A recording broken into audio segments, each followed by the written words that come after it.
All right, colleagues, welcome. Today we're embarking on a rather comprehensive clinical discourse on Giardiasis.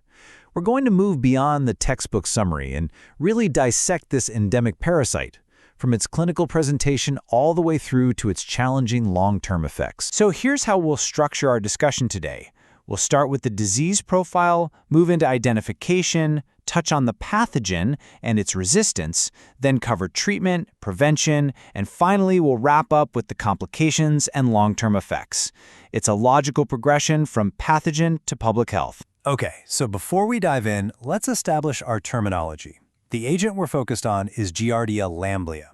Now you'll see a bit of a nomenclatural debate in the literature, Giardia duodenalis, Giardia intestinalis, but for our purposes, they're all referring to the same flagellated protozoan parasite that causes the diarrheal illness we know as Giardiasis. All right, let's get into our first section. Here, we're going to build a comprehensive profile of the disease itself, really looking at the progression from initial infection right through to clinical manifestation. Now, this timeline is absolutely crucial from a clinical standpoint. You see this window? The incubation period can stretch out, but symptoms often hit around that 7 to 10-day mark. The real kicker, though, is that the parasite often isn't reliably detectable in feces until day 13 or even later. So what does that mean? It means a clinician could have a symptomatic patient run a test and get a false negative simply because the timing was off. It's a classic diagnostic pitfall. And this is where the parasite's remarkable infectivity really comes into play. We're not talking about a massive exposure here. The infectious dose is astonishingly low. All it takes is a few of these incredibly robust cysts, which, by the way, are hardy enough to survive for months in a cool water environment to initiate a full-blown infection. It's efficiency at its most pathogenic. So, once the infection takes hold, the clinical presentation is, well, it's a spectrum. And this is a key point. Roughly half of the people who are infected are completely asymptomatic. They're carriers, you see, and can spread the parasite without ever knowing they have it. For the other half who do develop symptoms, you're looking at a classic gastrointestinalitis picture. Foul-smelling diarrhea, cramps, gas, the works. That fever, by the way, is usually short-lived, resolving in under 72 hours. And if we look at this epidemiologically, we see a very distinct pattern.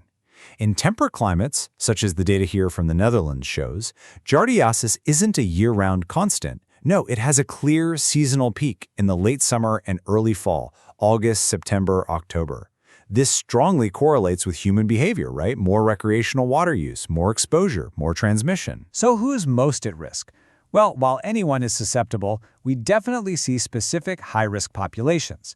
Young children, particularly in that 5 to 14 age bracket, are a big one. So are immunocompromised individuals, think for example of someone with hypogammaglobulinemia, and of course international travelers.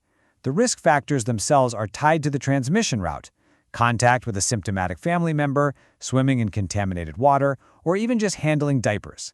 It all comes back to that fecal-oral route. Okay, so this discussion of risk and presentation naturally leads us to our next section, identification.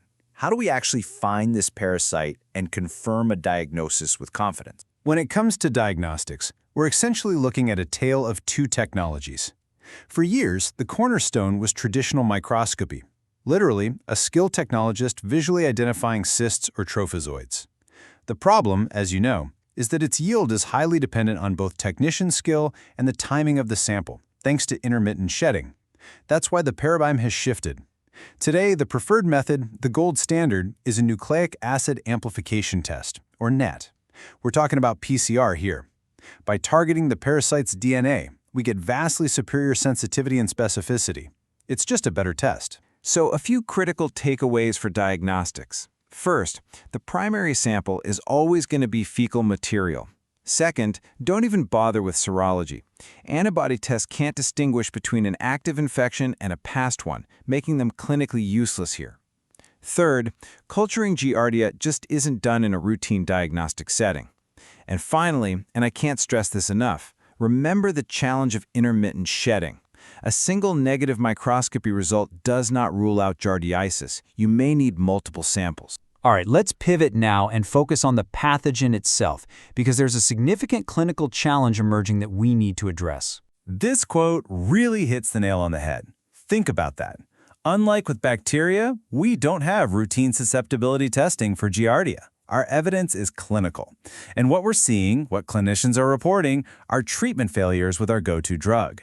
This is more than anecdotal. It's a clear signal that drug resistance is a real and growing problem. So, given this looming specter of resistance, that brings us right to the heart of the matter, our treatment regimens.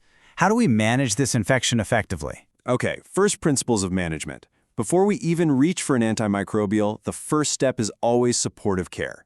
The acute danger here is dehydration from the diarrhea, so managing fluid and electrolyte imbalances, typically with oral rehydration salts, is non-negotiable. It is the absolute foundation of our management strategy. All right, now for the specific anti-parasitic agents in adults.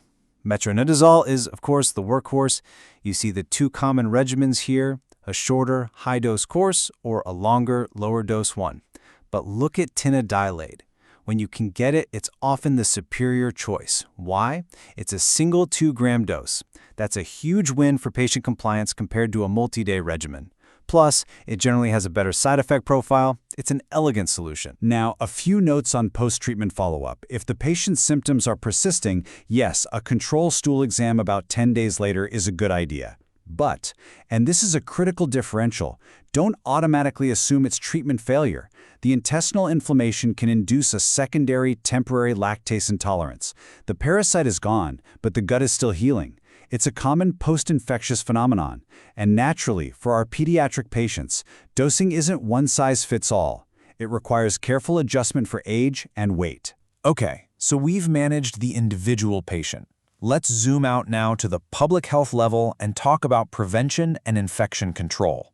How do we break this chain of transmission? The entire strategy here hinges on disrupting the fecal-oral route, and it's a multi-pronged approach. Step 1, and the most basic, is meticulous hand washing. Step 2 is about sources, ensuring drinking water and food are safe. Step 3, avoiding high-risk exposures, like swimming in contaminated water. Step 4 is a crucial public health intervention. Test household members of an infected person. Giardiasis spreads easily in families. And finally, Step 5, proper disinfection. You have to hit it from all angles. And this brings us to our final and perhaps most clinically challenging section, the aftermath. For many patients, clearing the parasite isn't the end of the story. The complications and long-term effects can be significant. Unsurprisingly, the most common sequelae are gastrointestinal. We're talking about chronic, intermittent diarrhea, persistent cramps, significant weight loss, and general malaise. In children, this can be particularly devastating, leading to malabsorption, stunted growth, and what we term failure to thrive. And beyond that, we see well-documented links to two major conditions: that secondary lactase deficiency we mentioned, but more profoundly, post-infectious irritable bowel syndrome, or IBS, and chronic post-infectious fatigue. The infection is gone, but the dysfunction remains. But what's truly fascinating, and clinically very important to remember, is that the fallout isn't always confined to the GI tract. These are rare, yes, but we see documented cases of extra-intestinal manifestations. We're talking about a systemic inflammatory response that can trigger things like reactive arthritis, polyarthritis, cholecystitis, pancreatitis, and even uveitis. This demonstrates that an infection localized in the gut can have far-reaching systemic consequences. And on a, perhaps, lighter note, why did the Giardia break up with the amoeba? Because they just couldn't sustain a healthy relationship. But let's end on a serious, forward-looking thought. This is the question that I think should be at the forefront of our clinical and research efforts. With the rise of these complex post-infectious syndromes and the very real threat of drug resistance, what does the future of giardiasis management look like? We have to start thinking beyond simple eradication. When killing the parasite is no longer the complete answer, where do we go from there?